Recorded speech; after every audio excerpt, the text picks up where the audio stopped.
Good grief. I'm going to talk about grief, and I'm going to talk about whether it's possible to see grief as good. Uh, but the first thing I'm going to do is rearrange because I want to lie here and going to rearrange my plant. That's good for now. And then I'm going to get, since I'm going to lie still for 20 minutes or more, I'll be right back. I'm getting my ice pack for my back. This is a chronic pain. I almost said blog. I don't know what anything is. Everything is just creativity thrown on the internet. Um, ah, good grief. Oh, I don't know if this is in the frame, but you've been upside down long enough. You can be having fun right side up for a while.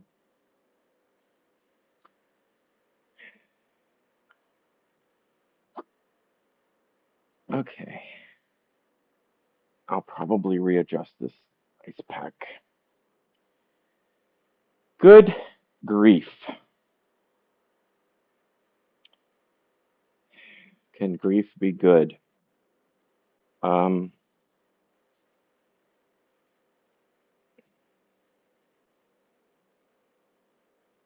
when I was young, I thought I was smart, too smart or something, and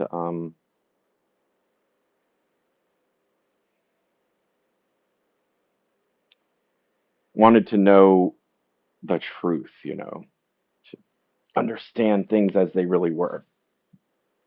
Um, and I was really miserable. And I believed that there was right and wrong that I could gain access to through various, I don't know, uh, dogma or study or. And then I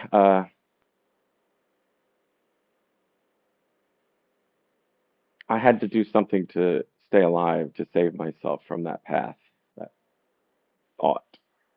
That was it felt like a trap. It felt yeah, suffocating. It felt dangerous. Um, sometimes I think I was definitely not some. I was a danger to myself and sometimes others. So step one, I guess, um, is to be happy and grateful that nothing, uh, that I wasn't responsible for anything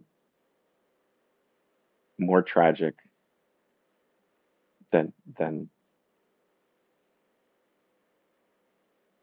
um, I mean, we all have things, right, that we would do differently, but uh, it could have been worse. And I'm grateful to be alive and to have not harmed others.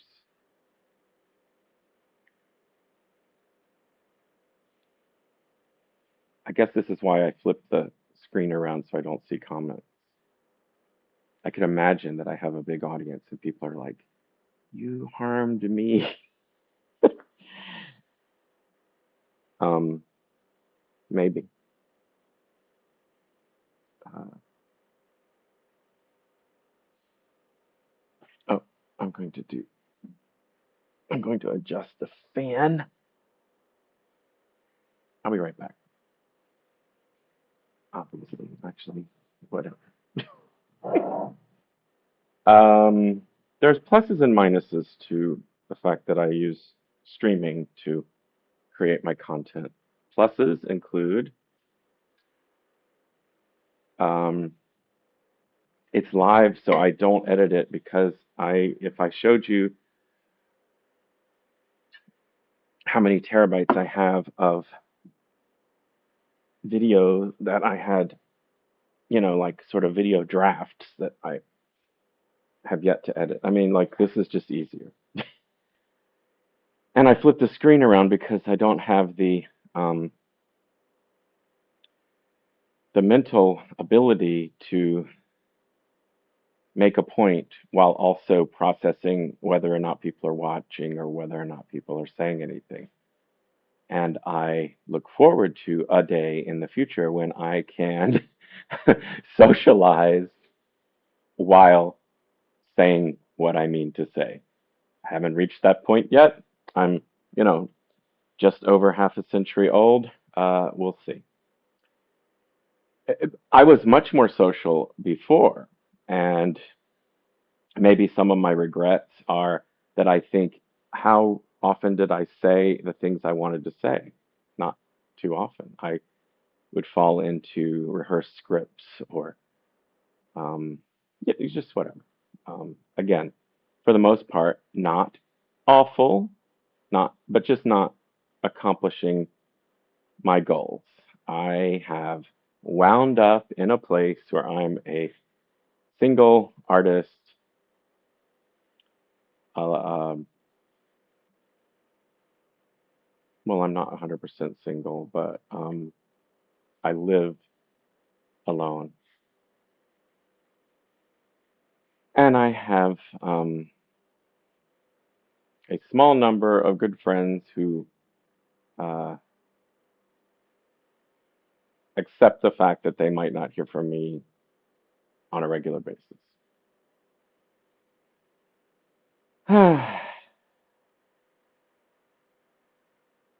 There's a lot of grief, and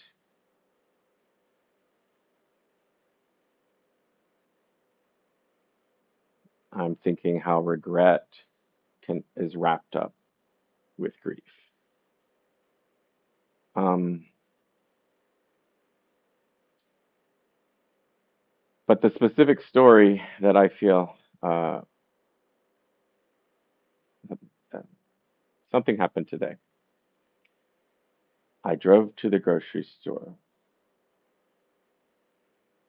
I had a moment of just really being happy with my vehicle,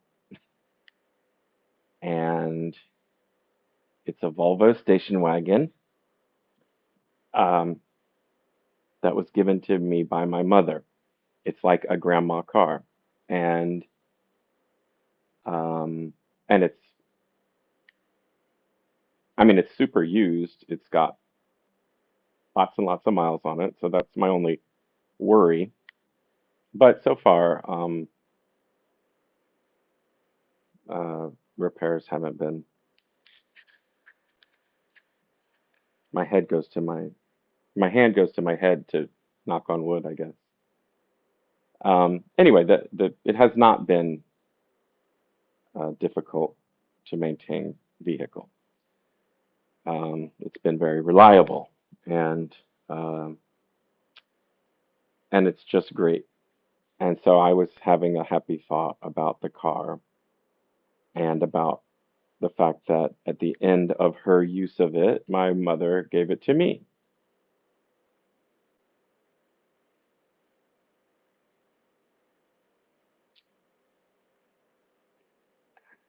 These days, if my mom ever, when she rides in the car, in my car, she'll say, "This is a nice car. I like your car. It's a Volvo. I've never had one of those." My mother has dementia, so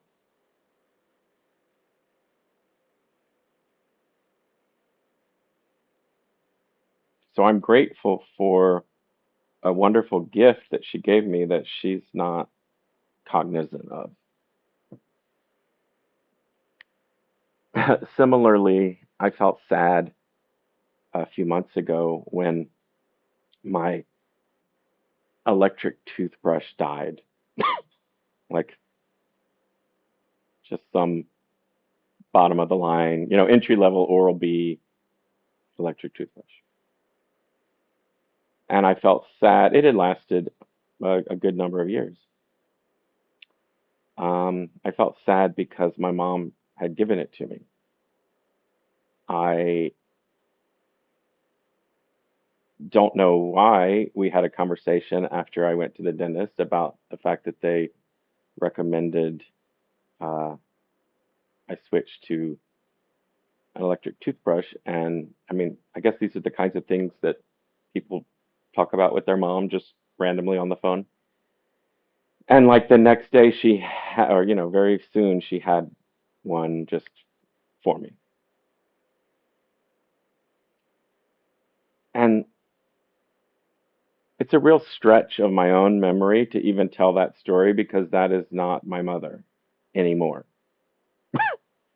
Um, so I was sad when it wouldn't recharge anymore because, well, also, just as an aside, I guess I'll have to take it to the special dump, waste disposal for electronics. It is genuinely sad when anything that's rechargeable or is not usable anymore and has to be discarded because um, we're, harming our planet, and waste that we can't do anything with uh, is sad. But I was thinking about the interpersonal, so it's like, oh my gosh, I have a sentimental connection to a automatic toothbrush because it's sort of the last gift that was just thoughtful but spontaneous from my mother that she would not be capable of doing anymore. I can't picture that. And that's fine. It's not that I miss it's not that I miss the gifts, right? It's that I miss her capacity. I mean that she's a different person. Um I'll say a little bit more about my relationship with my mother specifically, but then I will get back around to grief in general.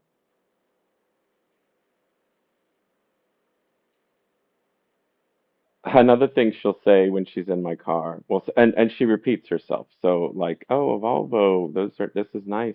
I never had one. When did you get it? Stuff like that. Um,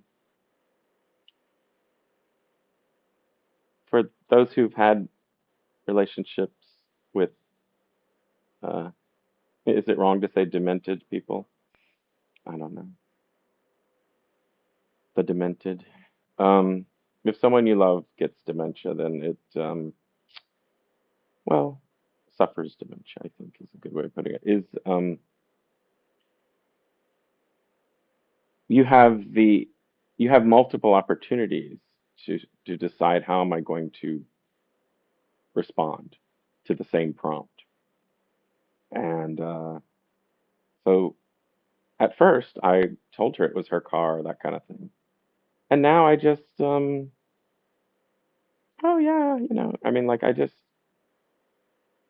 don't feel the need to constantly point out her errors. I just kind of roll with it. Like she'll also say that I keep it so clean, and I don't. It's not clean at all. So I don't know if that's an eyesight issue, but I mean, I think on some level it must be an eyesight issue. But it also just sounds like a sweet and kind old lady thing, and my mother was never a sweet and kind old lady. Um, in fact, my relationship with my mother is the main determinant of why I've had major struggles in my life with self-worth and self-confidence because in general I think of of my mom as someone who would like it would be more in character with the mom that I knew to be like, why don't you clean your car? You know, this is a mess. Or what you need to do is blah blah blah blah blah. I remember when I first had my own house, like she's just like she's one of those moms that is giving re-landscaping advice as she gets out of the car the first time she's ever seen your house, your new house. So, so these years with her, now that she has dementia, are a kind of a gift. It's weird. It's just weird. But it is what it is. But I don't like, I mean, that expression is the truth. It's just, I think it's overused or people use it and then that's the end of discussion. And it's just like, well, yeah, and I'm an artist, so I like to talk about feelings.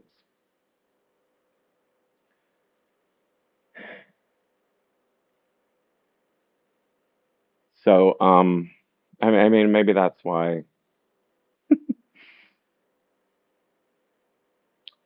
I have chronic and debilitating back pain in the center of my body. Um, there are times when um, I have felt, to some extent, my pain is emotional. It's like the pressure of where I've put all feelings just ground down right into the center of me. Now, MRI wise, I have a I almost said detached biceps tendon. That was yeah, that was here, wasn't it? Uh,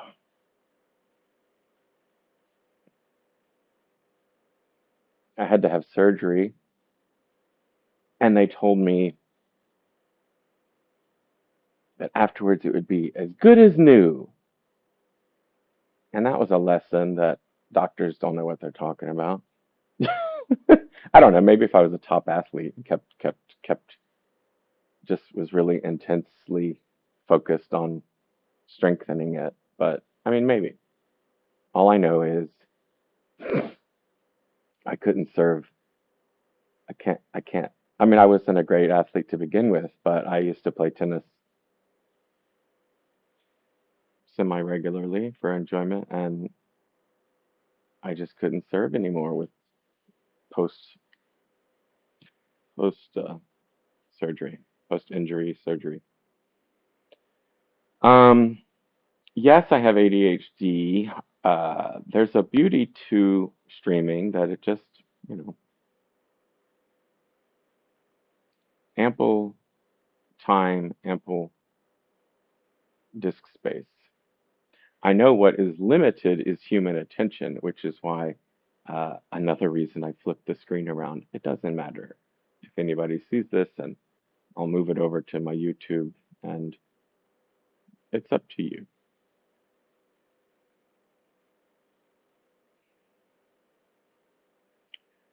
Although a little side quest, a little detour into discussing a personal injury is not off topic from the subject of grief. I have to grieve my own, my own losses of abilities, in addition to what I started talking about with my mother's mind.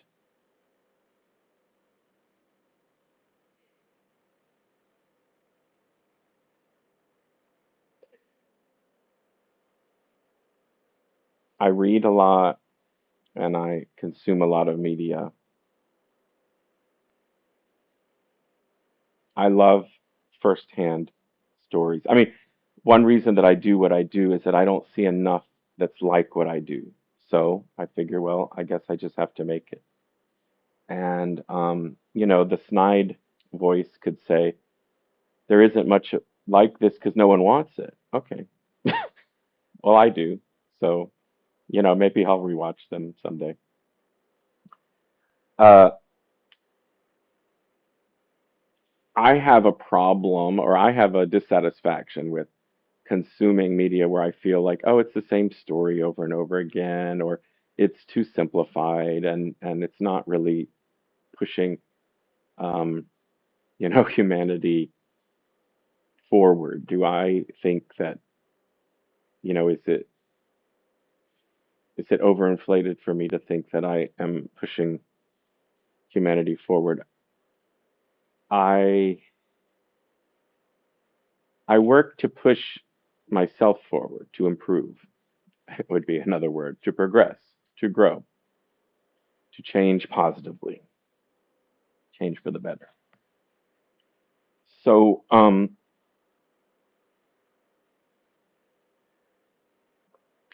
like I'm doing therapy on my back with this ice pack. I'm doing therapy for my mind, my feelings, by talking. Um, so there's different kinds of stories. There's like soothing or distracting, and then there are also stories that really give us an insight into other people's minds, and we see things that we relate to, and we're like, oh, I don't feel alone on this journey. Um, because I can't know, I'll never know what it's like to be someone else, what it feels like to be someone else. And the closest I can come to that is, I was going to say reading, but I could just say stories, whatever format, whatever media. It can be songs. Um, I do abstract painting, although the camera, you wouldn't know it the way I've got things set up today. But that's a good memo to myself. Maybe I should just start wearing like abstract painting clothing at all times. I know these shorts are ridiculous, but it's hot as it's hot as Florida in here. It's hot as global warming in here. Um,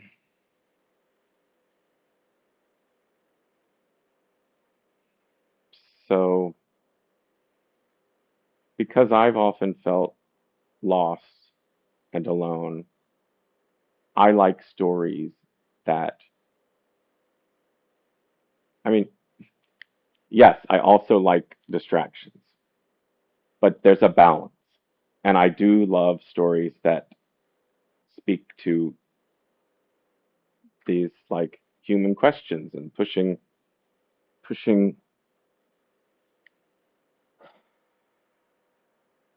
what did I say? Society, humanity forward. That's, oh, right.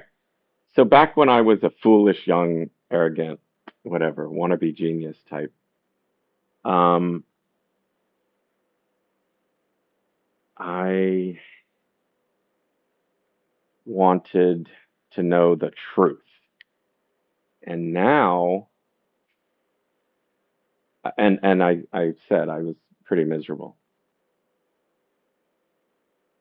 So I have made a choice emotions, that I put emotions above reason.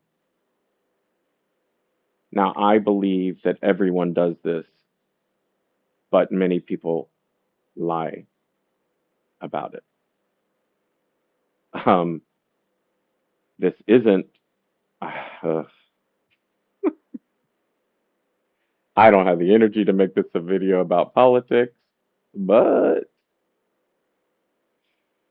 I mean that's too distracting. But there's the famous I don't know whether they were t-shirts, sweatshirts, signs, whatever, but there were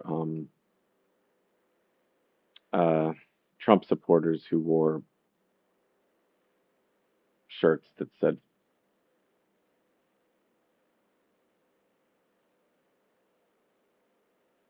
this pause was like, what kind of video is this? Anyway, it said fuck your feelings. And like there's this attitude that kind, caring leftists are I guess we're hostages to our feelings. But then again, I'm not putting an emotional outburst on a t-shirt. I mean, that's an emotional outburst. Fuck your feelings. Um, so yeah, I am of the opinion that I mean, and I used to study psychology, and you can find it. Most of the things I say, look it up. There'll be a study somewhere that backs it up. People give reasons after the fact for decisions that they've made for emotional reasons. Over and over again, this happens. And even just the thought of like, oh, I'm a rational person. I make rational decisions. That is emotionally satisfying. Now, I'm not saying we can never make, I mean, I'm all for science. I want the data. I want other people to be doing that. That's why we have like differences, division of labor, specialties. I want to hear, I want someone else to do statistics and tell me, yes, masks reduce the spread of COVID. Yes, HEPA filtration, uh, upping, cleaning our indoor air would make us all healthier. Um,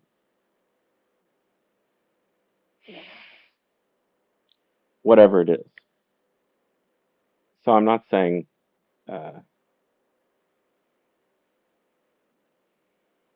I'm not opposed to being rational. I simply said I rank it lower than emotions. I think emotions come first. We're people, and in order to just function, I and again I only know my own experience, but I believe that we have to feel, you know, supported. We have to feel life is worth living. We have to feel connected. Um, I think emotional needs come first. Uh, but because I am rational, I'm open to hearing other points of view and reading, up on people who maybe don't feel that we're emotional beings first. I would be there. Speaking of politics, uh, I've got politics on my mind. To let you know the date I'm recording this, the first Trump Biden debate of 2024 will take place later today. And what I just did, where I was like, I revert, that's what Biden does. Like when he kind of talks like marble mouth, and it is seen as mentally incompetent. Um, it's like he's either slow and then he's super slow old man, or he speaks fast, and then it's like, you know. But I do think it's related to his stutter issue. I've never thought of myself as having a stutter, but sometimes he talks about, I mean, there's just, you know, brains, tongues, lungs. There's a lot to coordinate to speak. Um,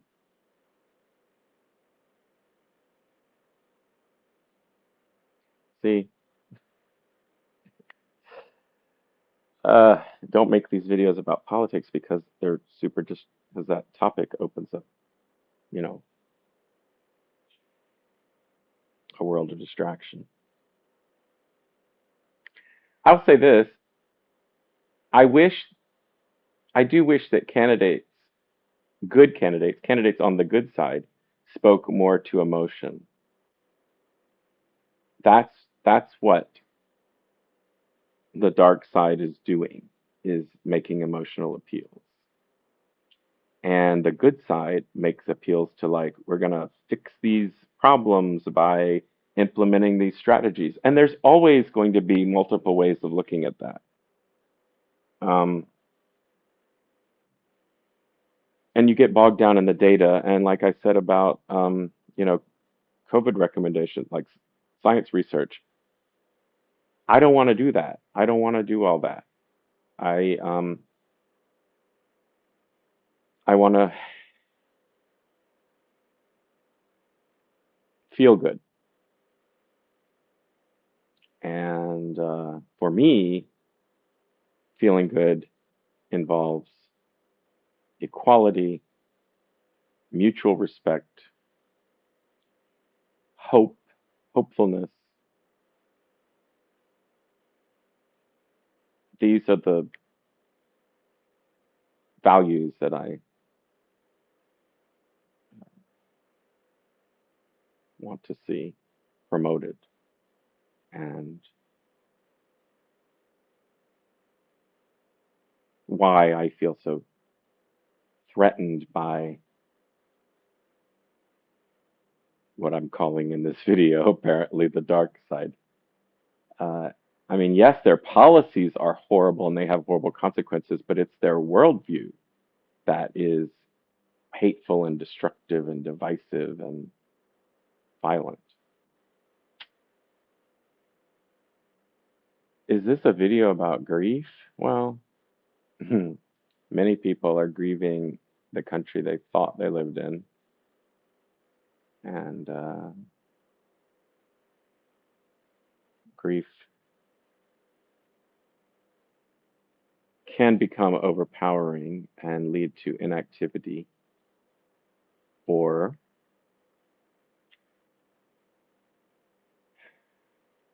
well, inactivity is like frozenness. Um, one variety of inactivity is um, kind of like addiction to distraction. So, it's easier not to think about things that are difficult. So, yeah, what do you know? I mean, everything is connected. Forget, in my day, people talked about 6 degrees of Kevin Bacon. Um, I have a difficulty in presenting topics because everything is connected. It's like 0 degrees of connection. So it's very easy to just go from one to the next thing to the next to the next.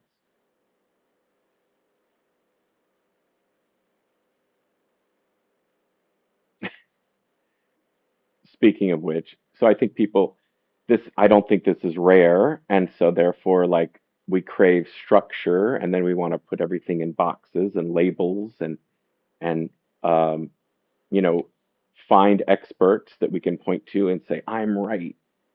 And this is, in my opinion, um, what guides a lot of discourse in politics. And it's what I was going through when I was younger and trying to understand the truth, the way things really were, and to get like the explanations with the data so I can just be confident. For me, that was a dangerous direction. Abstract painting played a huge role in turning me away from that direction because there's no right and wrong. And so that was the style of art that I gravitated towards when I would go to museums and I could spend time. So as I'm saying this right now, I'm just staring at some splotches on my own wall that I've made of a mustard yellow and uh,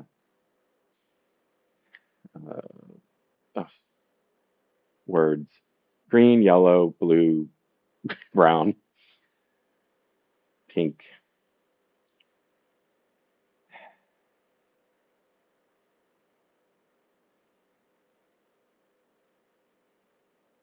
And it's a break, it's a relief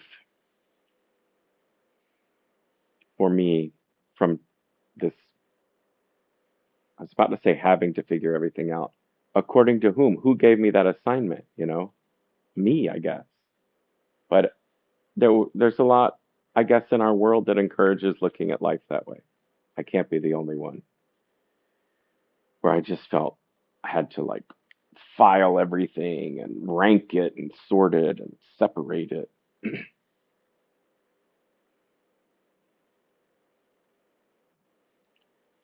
And over time, I came to see that the most important thing was to survive. And for me to survive, I needed to just be happy or feel good. Let's rephrase. I don't even want to say just be happy.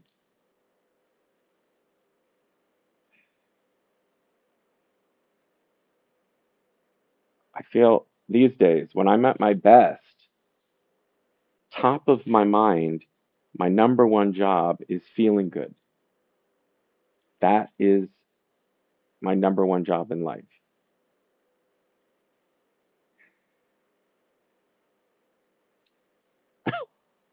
I'll allow another brief sidetrack.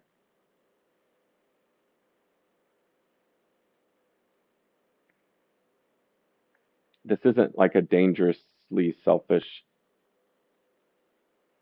uh, life philosophy, at least for me. I can't feel good if I'm harming others. That's incompatible. So when I say like my number one job is feeling good, that includes mutual respect, treating others as I would like to be treated. So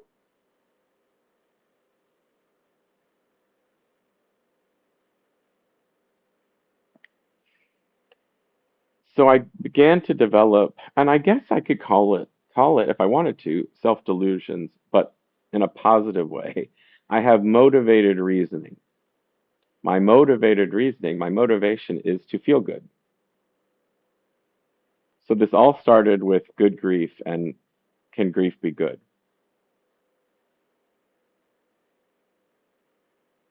The simple fact is grief is inevitable, and I like to find a way of making peace with that which is inevitable and beyond my control. So if I'm going to have these emotions anyway of grief, I better make peace with it. For me, that is exponentially better. Well, I do like that word, but I don't know enough about math. I was going to say infinitely better. All these adjectives of bigness.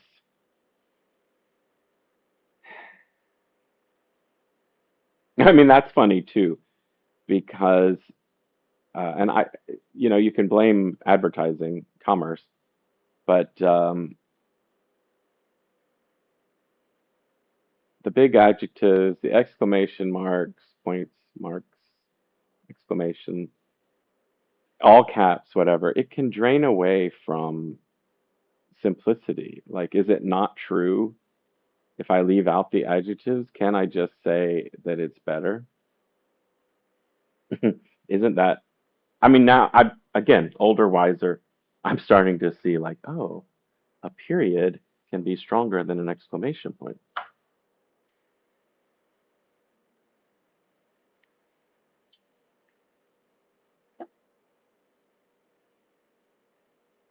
There are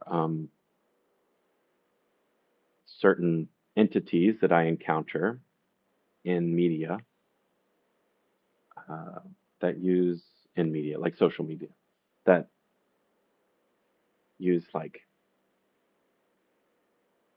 all excuse me all caps in their headlights in their headlights in their headlines.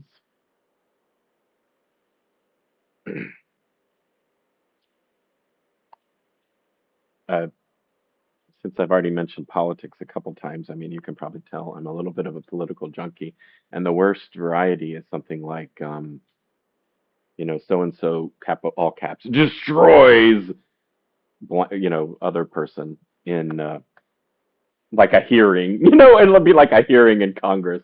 I don't think anyone was destroyed, with this. It's sort of, it's a little bit of an offshoot on the one simple trick type thing. It's just lies. It's just desperate pleas for attention.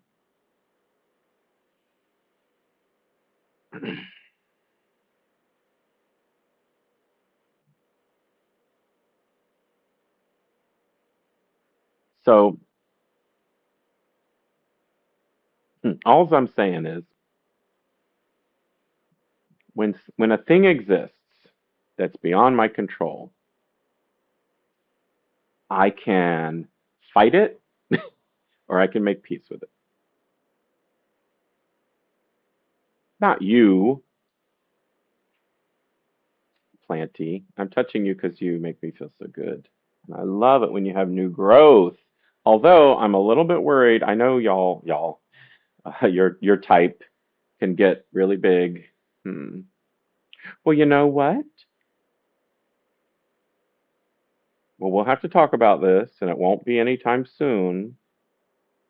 But maybe one day, when you're older, when you're big enough, you might go live somewhere else. I like this stage, and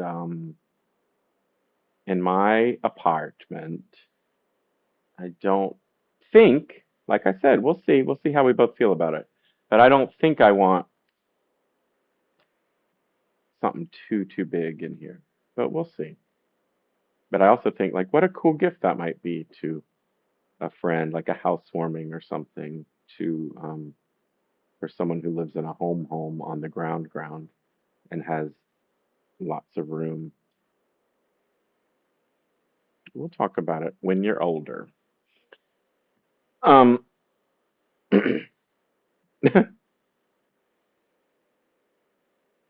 my mind just went to like, oh, talking to plants. That was a thing, I think, research and stuff in the 70s.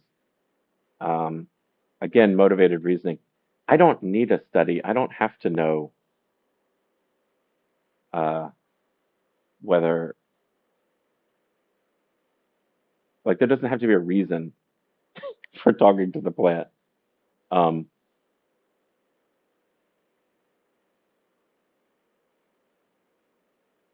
but I do feel good doing it. Right. So I'm putting feeling good as my top priority. So that's my motivated reasoning.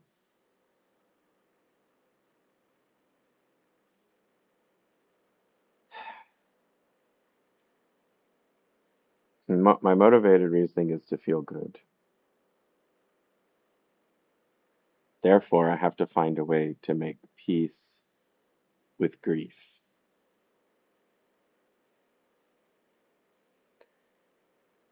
And this might get a little bit circular, but what is grief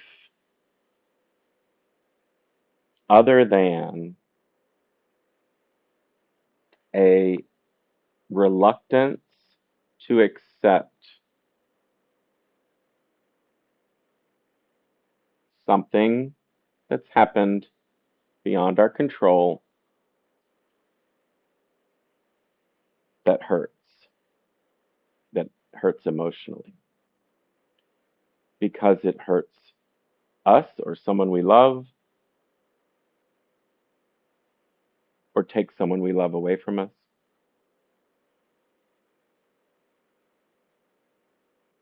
And these things happen. There's no way to live without it.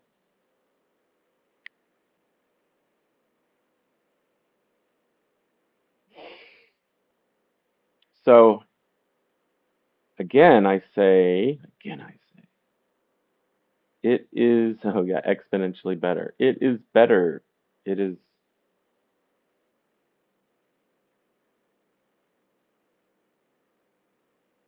I feel better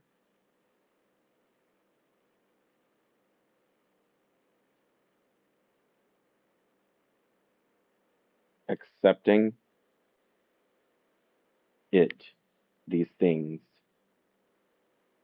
than denying them,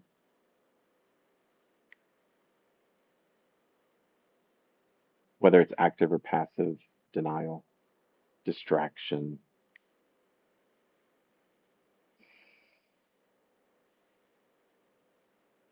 I, d- that doesn't mean it's easy, it's better.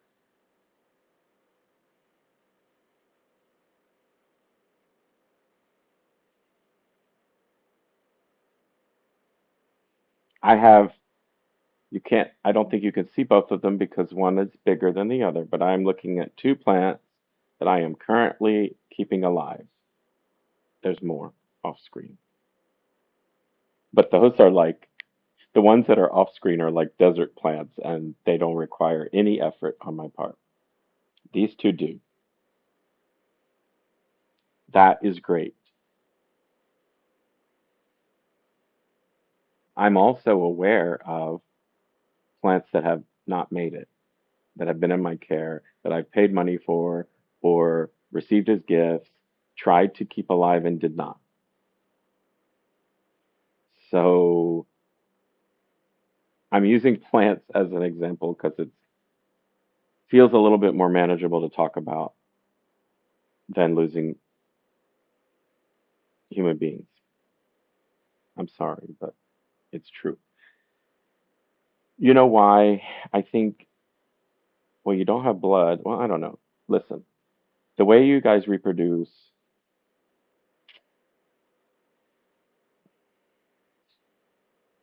I don't know.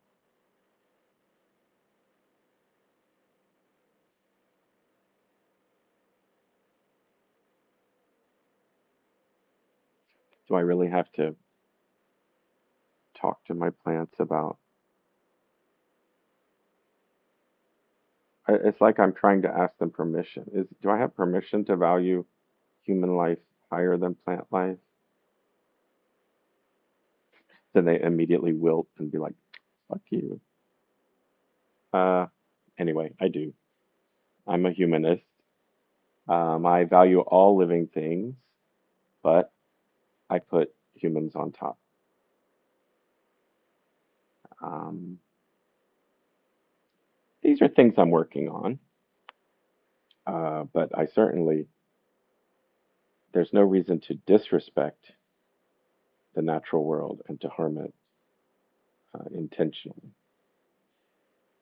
That was a weird little side quest. I think I'll just call all my diversions side quests. It's worth it's worth it. It seems like, oh, it's a you can't even stay on topic, but it's ethically interesting to explore, like, is it justifiable, to rank, I mean, I think it is to rank human life above plant life or fish. I think it is, and I think that's like something I would love to hear from um,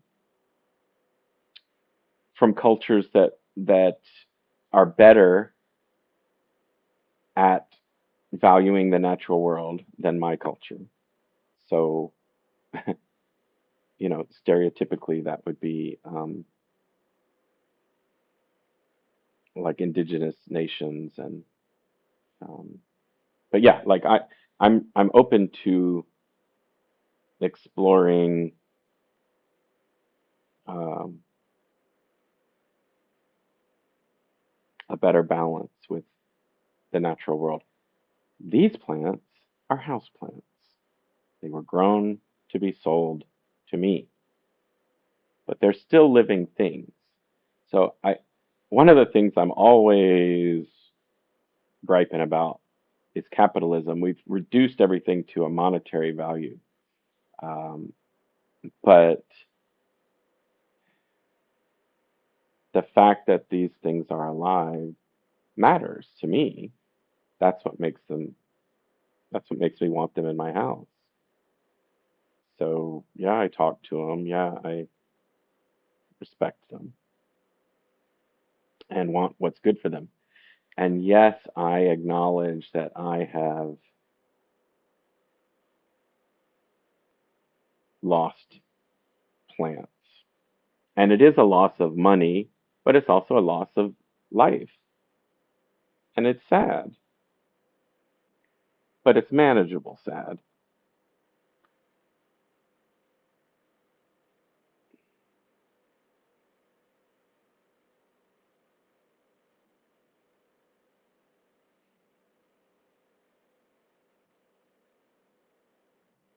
It's manageable because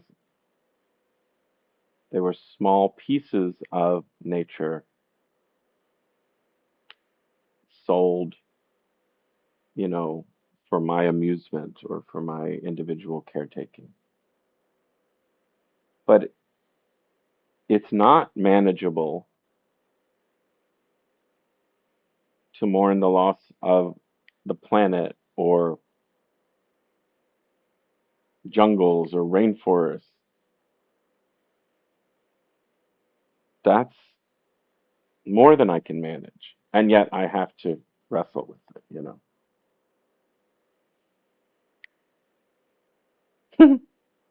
I certainly did not anticipate talking about houseplants and linking the loss of houseplants to deforestation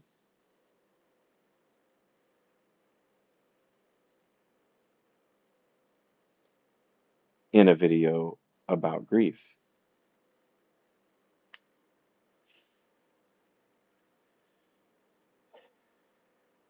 But grief for the future of our planet is real, and,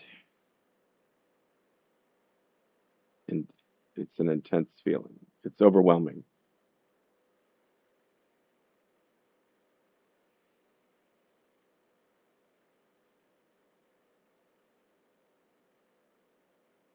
I, again, maybe it's because I live alone. I got a lot of time to think. I frequently, or I'm always, I can use the word always in this case because it's true. I'm always linking little things that I do in my daily life to big themes in the world. I mean, I buy things, I process them, I use some, and I discard some, like the packaging. And this is what's going on, all over the world. And so,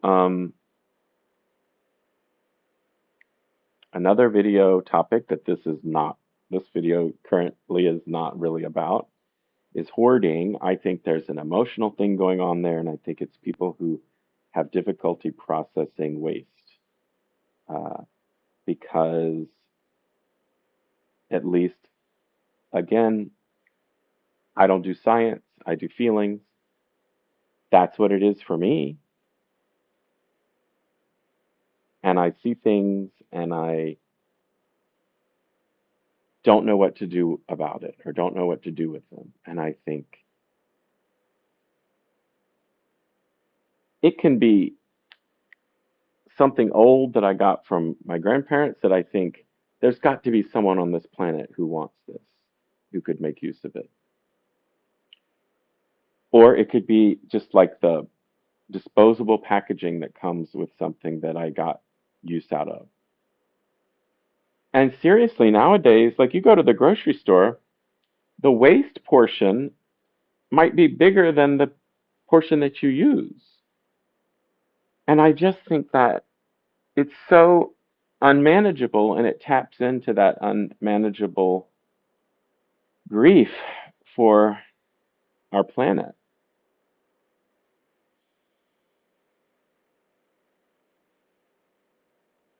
Hmm.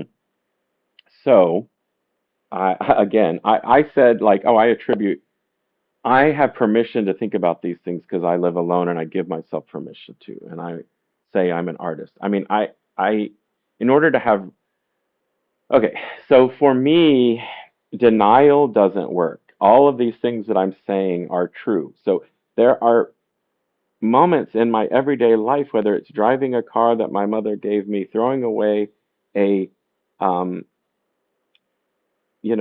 broken rechargeable toothbrush that uh,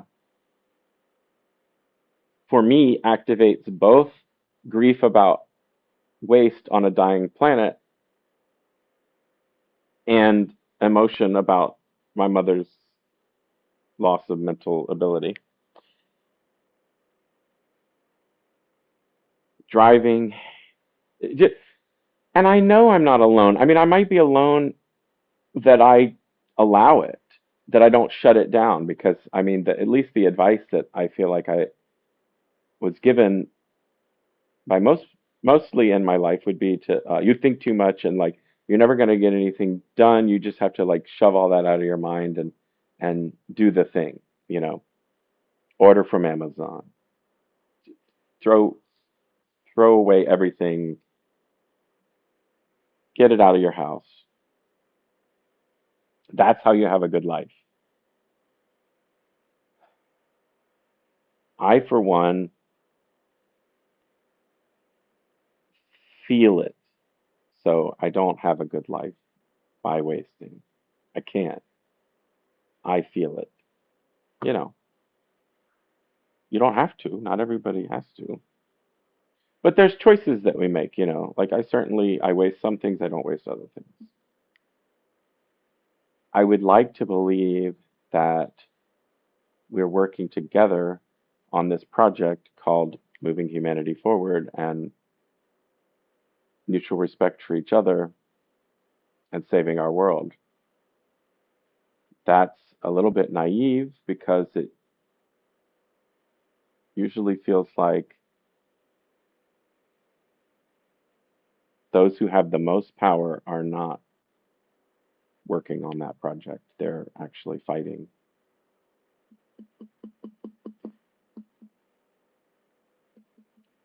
But it's easy to slip into an us and them mindset. And who are the they? Who are the them? You know, they're parts of us.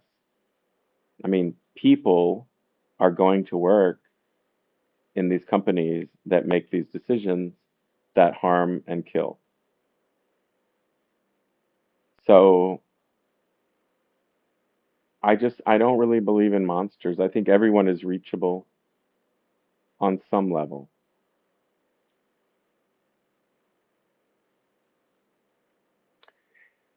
And my motivated reasoning, it's by motivated reasoning that I believe that.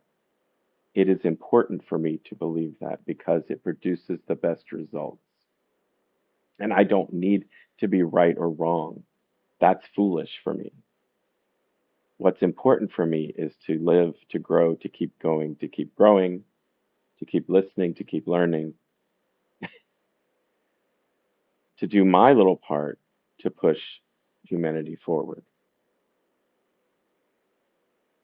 So I have a bias, and that is toward good, toward feeling good, toward happiness, toward sharing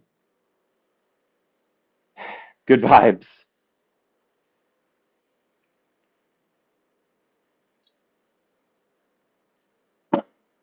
So when grief comes along, I have to make peace with it. I have to love it. I have to accept it. I can't hate it because it is. It exists. And the facts, all of the facts that have, created grief, caused grief, they're facts. it does me no good to deny it.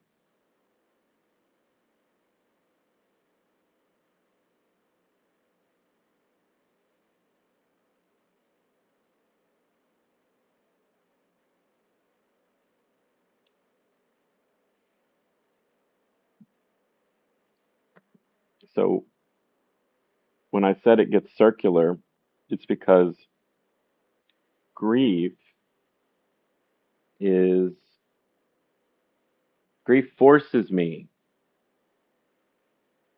to make peace with things I don't want that happened that happen beyond my control.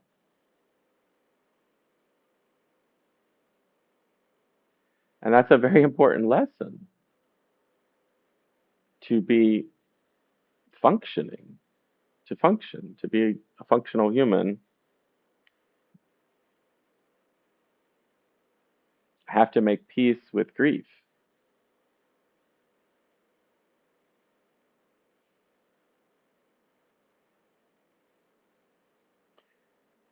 And this is where I said it got circular because I'm also saying grief forces me to make peace with unpleasant, the unwanted things that happen. And I keep saying that are beyond my control, but it could be things that are, well, things that I've done in the past I also cannot control. So regret, I think, is like a form of grief, you know. And I guess a healthy way to get beyond it is to just grieve it and think, well, what can I learn? What have I learned, and what would I do differently? That's for what I can control. For what I can't control, what I learn is, like I say, that there are things I can't control and I have to accept them. One of which is we're all going to die. Every living thing. I mean, maybe that's what plants. Like I said, it's a low stakes thing. I'm sorry, but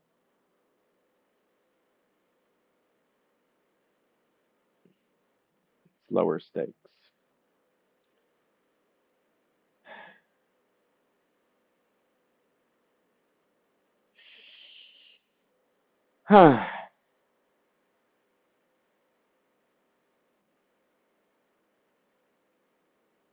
But again, it's that mystery because individual plants are low stakes, but the entire planet, which includes, plant and animal life, is no stakes could be higher.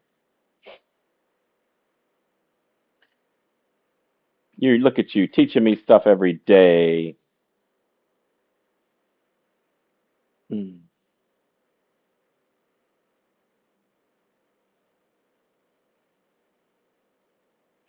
So when grief visits me, as it did earlier today, I think this is a lesson. This is a teachable moment, a teaching moment, a teacher. Grief is my teacher. It's helping me. Again, motivated reasoning, inevitable. If it's inevitable, then I want to put a positive spin on it because I have to live with it.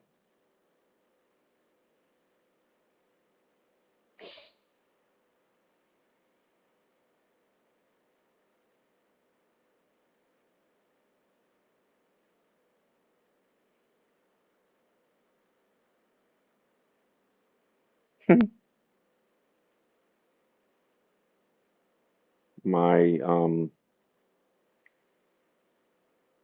presenter brain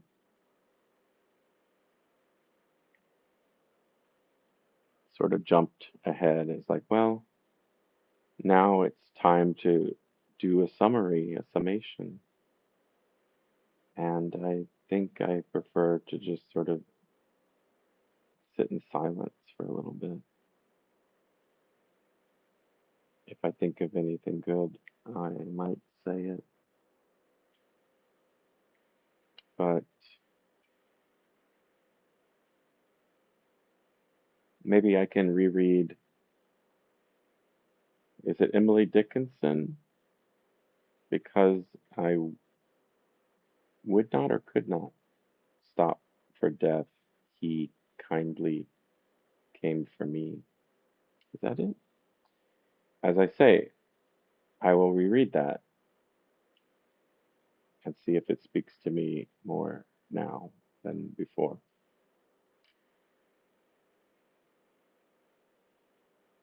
It was always the word kindly that is like, hmm,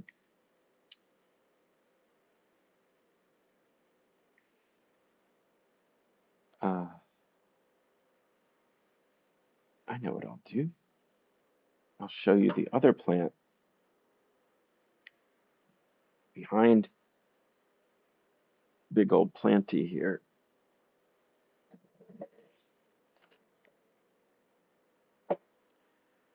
It's a citrus. Oh, I love that smell.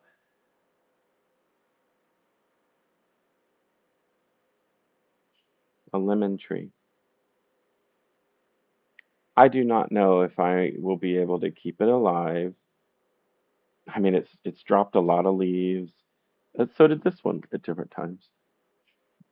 If I will be able to keep it alive to see it bear fruit, but every day is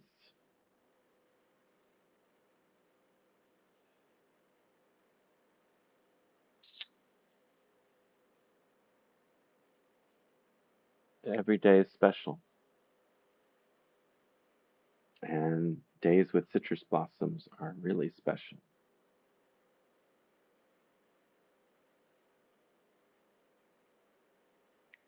My view of death, my view of what happens that's beyond our control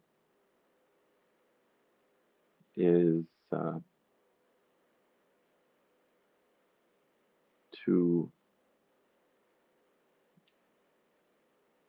enjoy as much as we can and to put care and love into what I can control.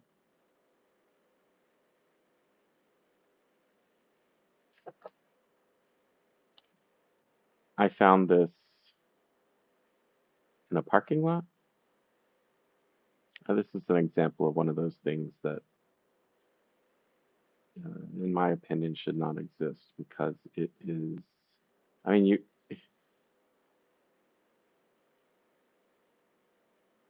It's not up to me to determine how much joy this provides for others or to the world. But speaking for myself, the joy that such a thing provides is less than the, what's my word? Grief, than the grief it causes.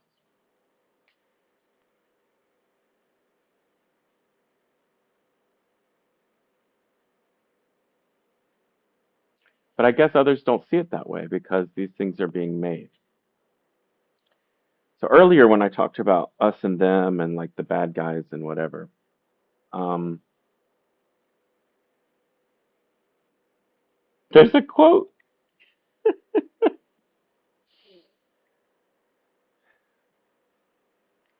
from a comic strip, like one of those one of those ones from 100 years ago that I never read, that says something like, "We have met the enemy, and he is us, or they are us," or I don't know. It's like intentionally ungrammatical anyway. But um,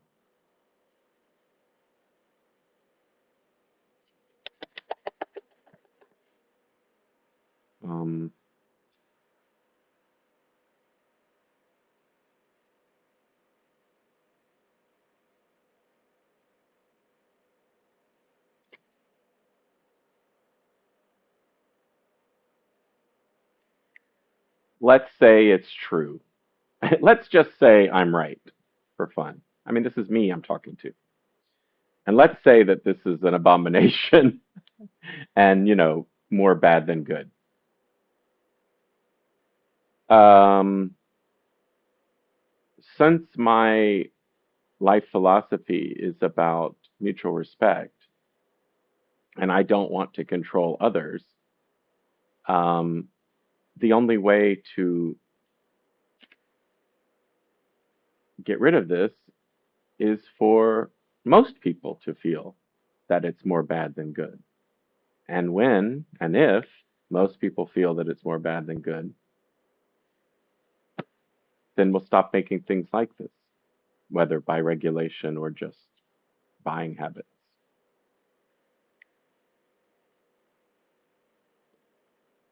So it's the I guess it's be the change you want to see in the world. I know what my values are and I know why they are, and I don't I, I try not to scream about them too much, um, and to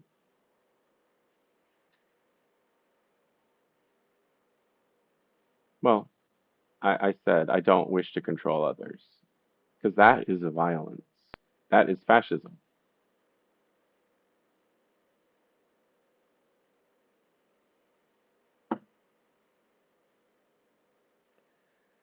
I believe in democracy because I believe it's the only stable way to exist. I believe it's only by giving all of the people a say and feeling that, oh, well, things are fair. Like my building. My building is repainting the exterior a color that I don't like, but a majority of people selected it. So, and I was given just as much right to vote as everyone else. So, you know,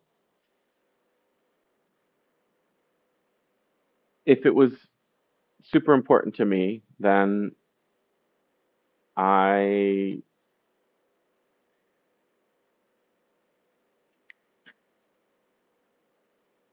the way to get the outcome that I prefer is to get the majority of people to agree with the outcome that I prefer, not to impose the outcome I prefer.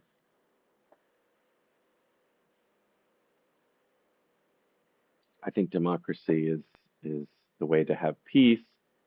I think the current structure of the United States gives democracy a pretty bad name. I mean, it's making people not value it because we haven't lived under it. Um, I would say uh, one there's one party that works to perfect democracy and one party that works to um, entrench unfairness. And it's not all or nothing. It's not like the side I consider to be better is perfect by any means. There's but I work within the system that I live under because it's beyond my control.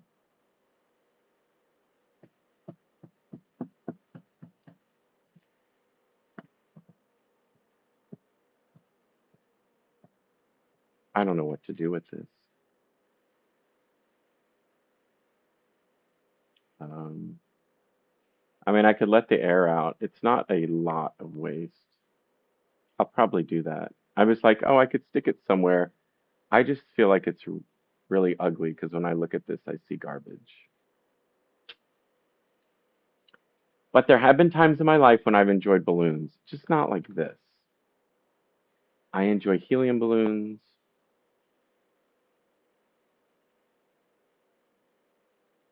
but maybe not anymore.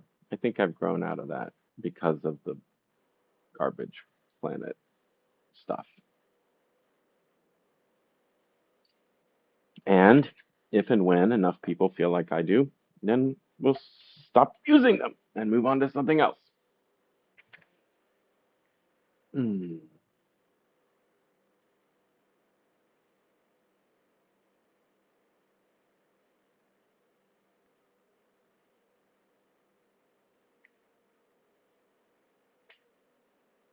I got a little bit nervous because there was an alert on my. That's.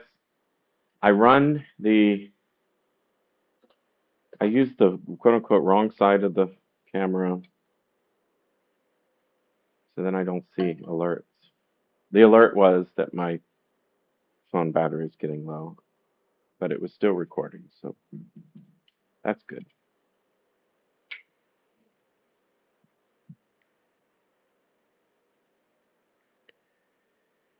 Because I would not stop for grief.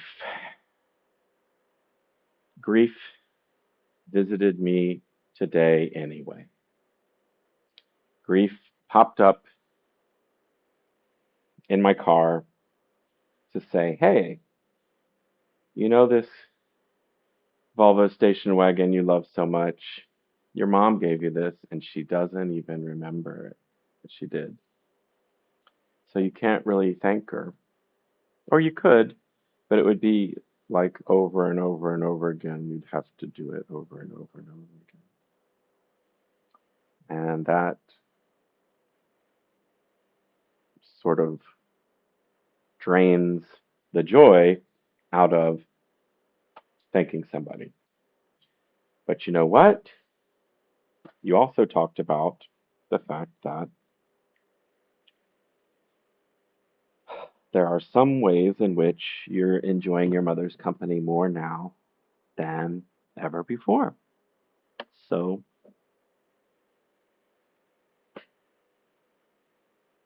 life is not all grief. It's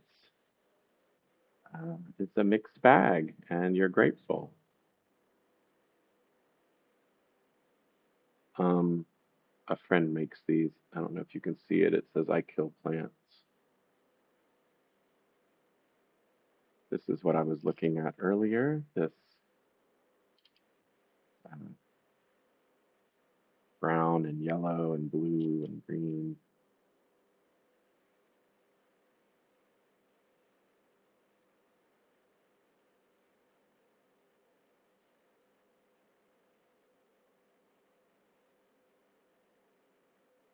Huh.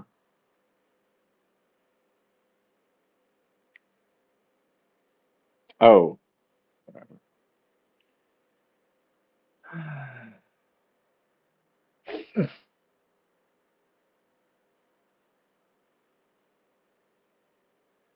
I guess a reasonable summary is my hypothesis.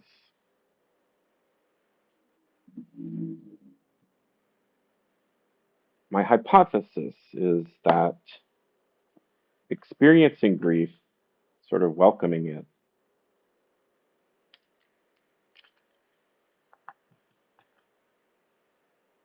may be more conducive, more functional than fighting it, resisting it.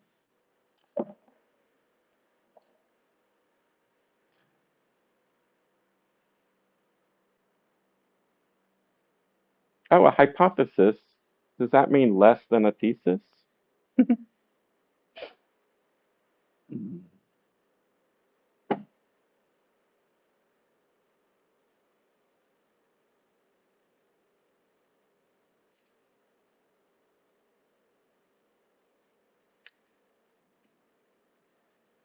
I feel pretty good about how this went. I don't know how long it was, but usually when I stream, I have not done like a topic. I do things around my house, and then I will say things as they pop into my head. But this may be, it's safer to say that, this may be the first time that I've just live streamed talking off the cuff. Where does that come from? Talking off the cuff, talking extemper, extemper, trying to merge extemporaneously and spontaneously. Um, extemporaneously.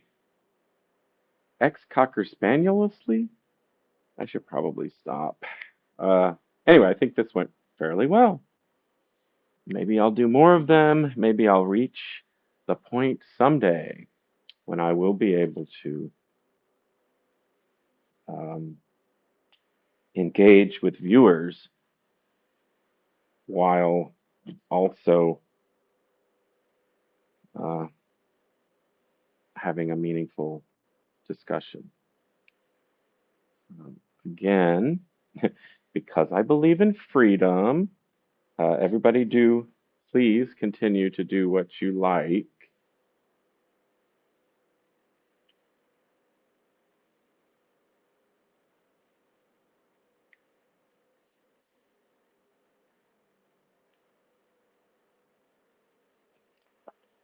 But for me, there's a style of podcast and like streaming that's like all small talk, no big talk.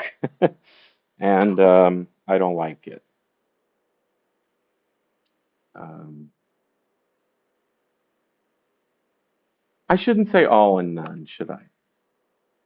But maybe the ratio is not as I would like it to be. So that somewhere in, and you know, but I know there's a good reason for that because I think it's comfortable to hang out in a space that feels, it's enjoyable, that feels good. And uh, that's, I believe, the way Twitch is mostly used. Or Discord servers or whatever. I don't know. There's a lot of Reddit. There's a lot of things online that exist that I haven't used. Not everything's for me. Few things are. Cry, cry, cry. And I'm the one who's always, often, frequently, repeatedly using spaces and places uh, contrary to their stated purpose or intended, you know. But I think that's a creative art type of thing to do, which is to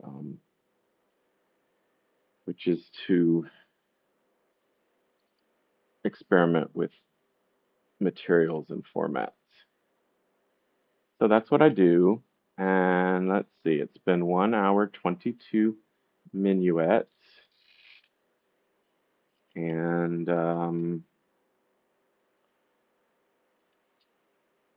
I could stop. That sort of makes sense because the topic of the video is over. Streams should be long. This, because I stuck to a topic, I will export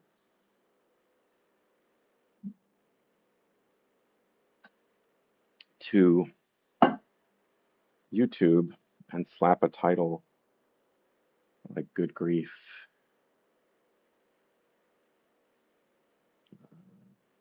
coming to terms with grieving, something like that.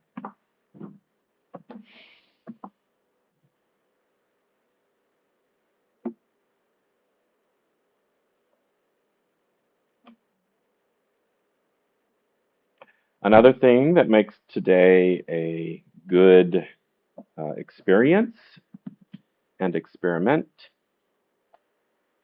and I think those two words basically mean the same thing, which is cool. Um, I am, I continue to be, I am in a lot of pain, but I functioned. Yeah, I went like quote unquote off topic, but in each case, I think I showed that there really is no such thing as going off topic um, when talking about human experience. And so, yeah, I mean, the only threat is limited attention spans, uh, which is why for most of my life I've been very anti-story and I'm very pro abstract because I can point to these and say that this contains like all of the truths of the world because for one thing, you can't prove that it doesn't. I mean, you can't decipher what's here. You can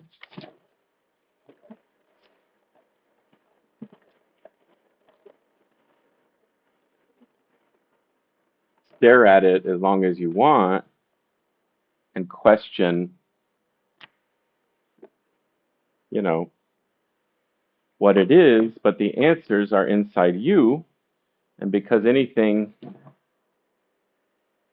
uh, the human mind is capable of many, many things, and so all of those things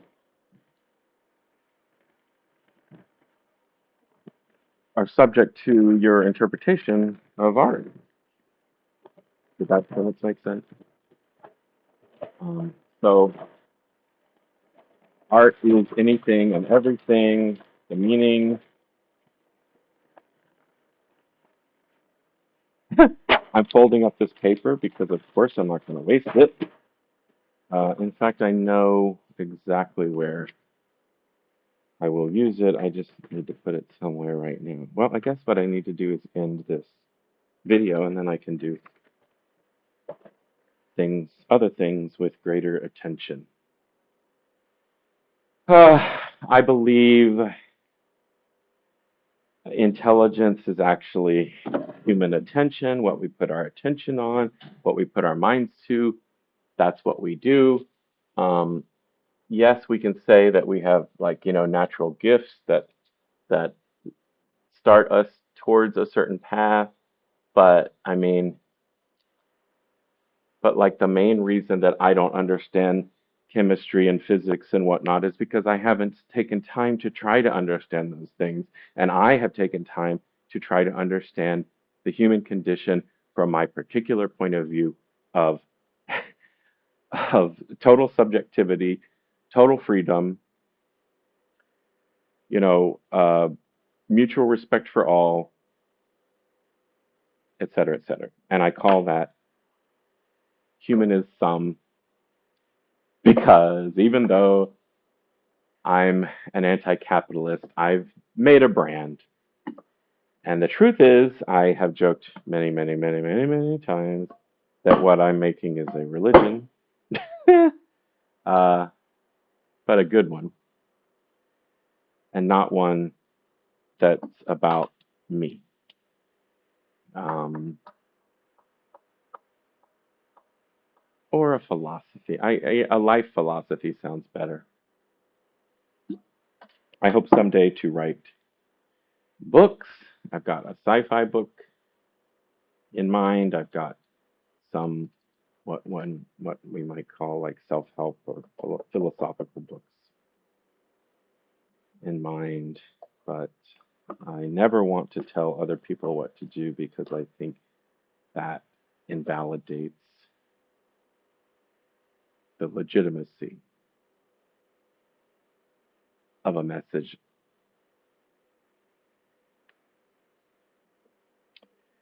that's supposed to be about individual freedom.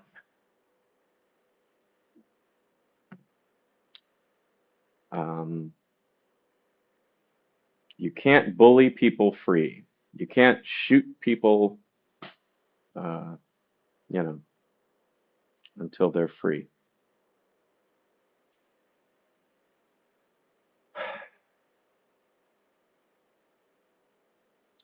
And I don't feel super sad about the state of the world or the way things are going because I believe that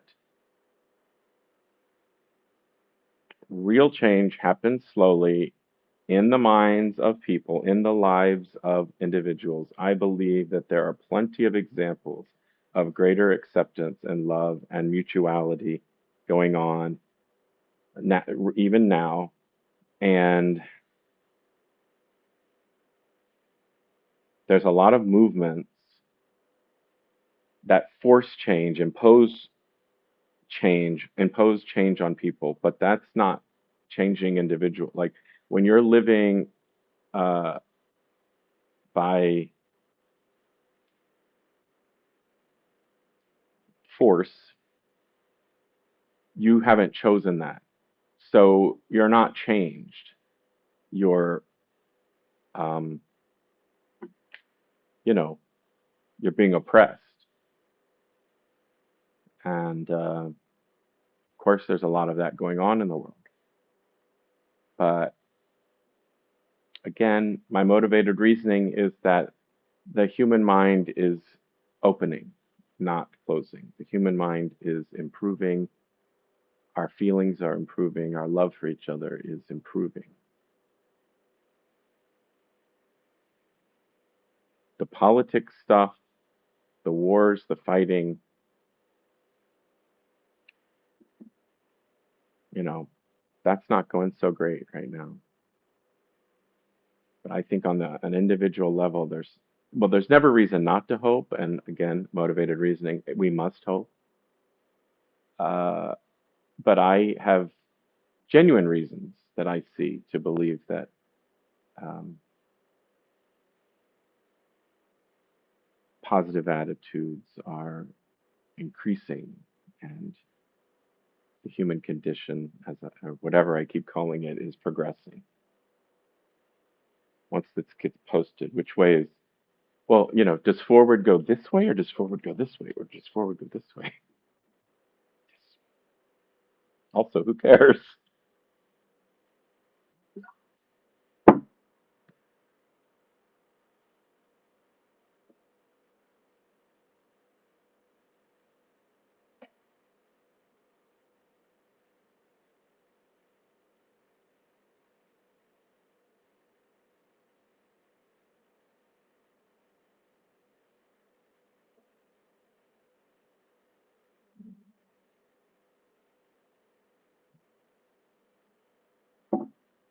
I'm trying and I'll keep trying. I'm trying to spread messages that feel good. And for me, I've often felt bad even when I'm receiving good messages because they uh, stick with my feelings. Then I can't go wrong. I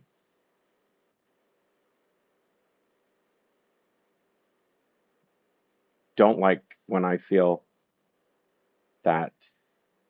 Um,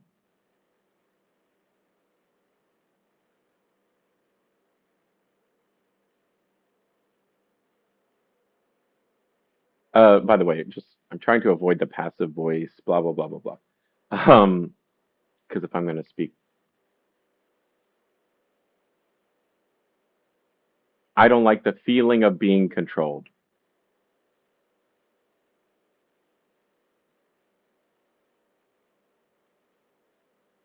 Others may not be as sensitive to it as I am. This is my feeling.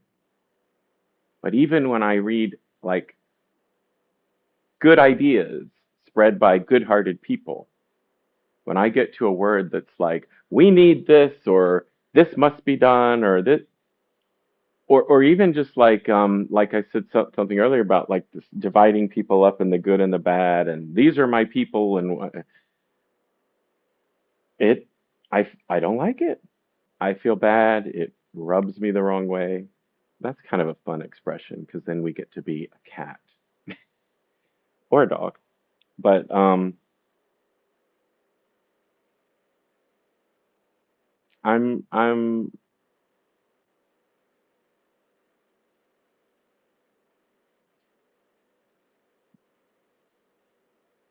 yeah.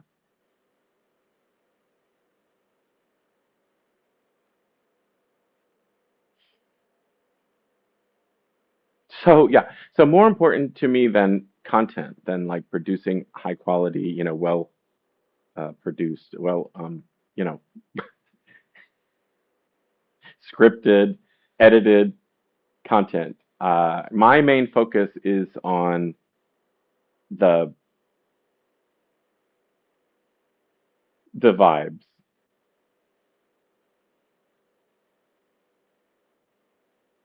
the vibes that I want, and the vibes that I want are all. Uh, I'm tired. That's it. I've run out of.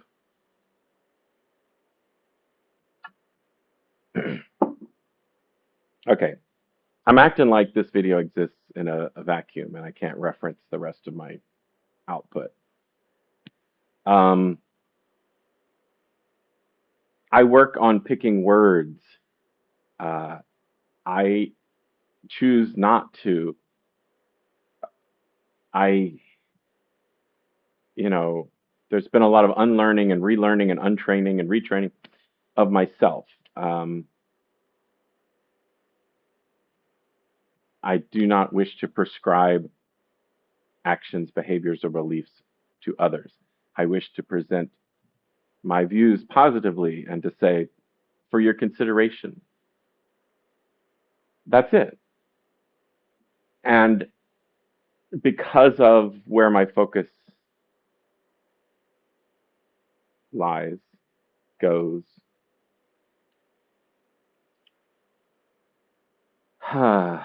I it's not other places. So it's not in editing, it's not in maybe like I mean this I look terrible today. It's not in presentation, it's not in um consistent output length or days that the content appears or even in places.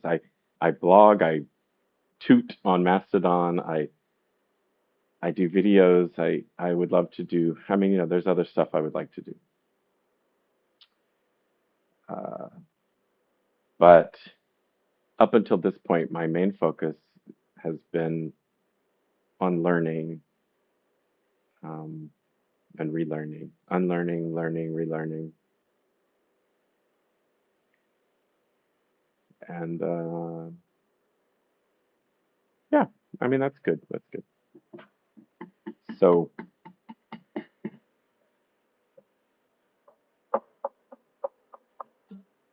and for me, I had to decouple it from financial considerations because um, growing an audience and viewers and clicks and likes and shares and subscribe and donate and that puts my brain in a place that I'm not able to. I mean, I'm just not doing what I believe in.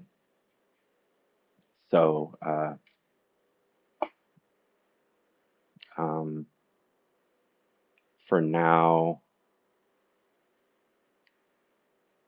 I'm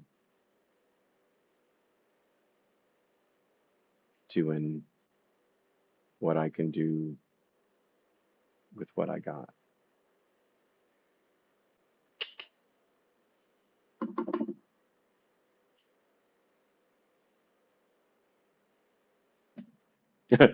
Was that an ending? I don't know. This feels like it's got something in it. Oh, nope, it's just heavy. Um, yeah.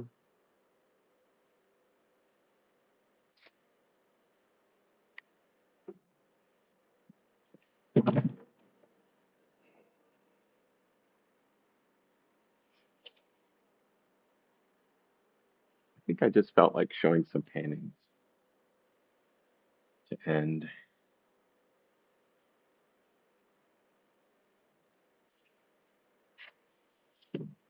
It would be great if, um, corporations allowed music. I'd go into a song.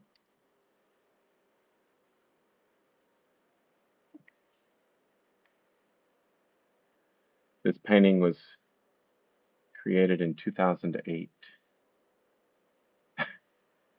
and I titled it Hit or Miss Number Five. This is from a series, Hit or Miss. This one's called Josephine. It's named after a hurricane from the 2008 hurricane season. Hmm.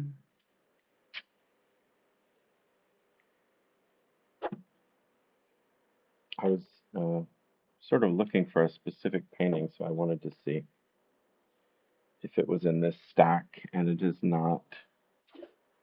I like, I like something I said earlier about focusing on language and unlearning. Uh,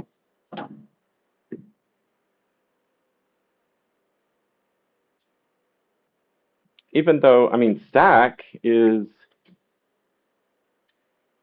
a more, um, oops, wait a minute, let's think. Brains. It's difficult to do multiple things at the same time, isn't it? I say it is. Uh, Focus, effort, energy. Um,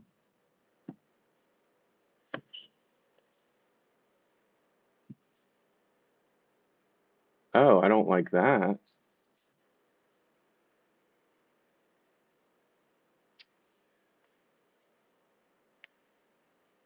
Well, this won't make sense, what I'm about to say, because stack is the perfect word, but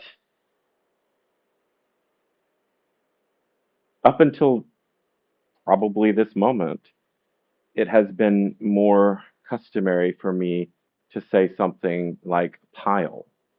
And personally, I find the word pile gross. But I used to work retail, and um, I used to work specifically at a wine shop. So of all things, I mean, people would like gather and they'd be like, "This is my pile."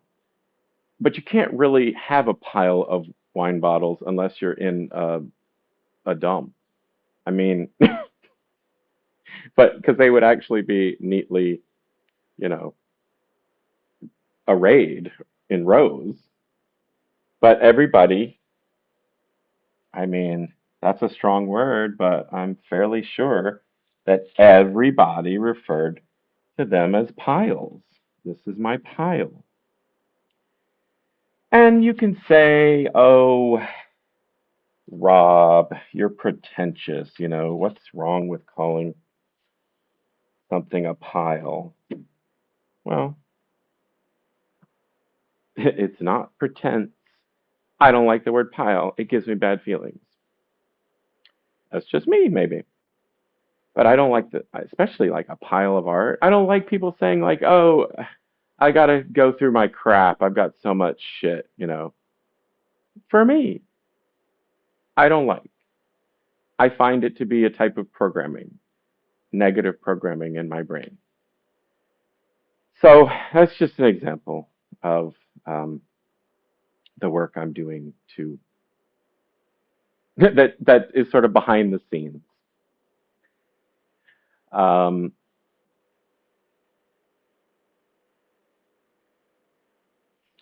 so I'm looking forward to continuing to change, grow, improve, and to create and share what I consider to be positive content. And that's that. Thank you, thank you, thank you. I so would end with a song, if only it were allowed.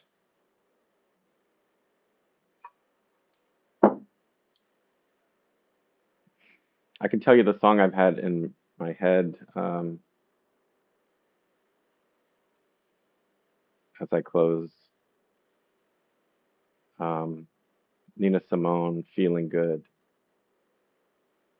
So if you've watched this far and you're open to listening to some music, suggested music, uh, that's what's on my mind. And that's what I'm going to go listen to.